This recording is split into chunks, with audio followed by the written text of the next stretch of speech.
Sabihan mo siya para makita mo ka. Oh, sarap ba? Opo. Oo, yan ang hinahanap niya eh. Oo. Beefsteak Tagalog.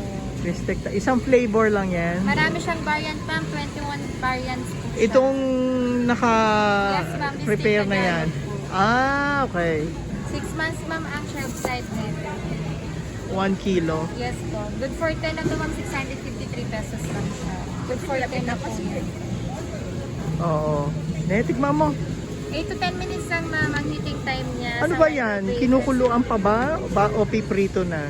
Eh, hindi naman. Iinitin Ah, lang. beefsteak tagal. Ay, Yes, luto na kasi. Yes ma'am. Fully cooked na po siya. 8 to 10 Luto minutes lang na. ma'am.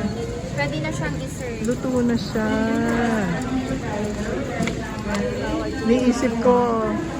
Niisip ko iba, ano? Ah, luto na. Kasi may kaldereta ka pa, Yes oh. ma'am. Marami siyang variant. May 17 saucy variant siya. Then meron din siyang 4 soupy variant. Bago ng Yes Pure ma'am. Foods. Nakalutong bahay po ng Pure Foods. Sa bago.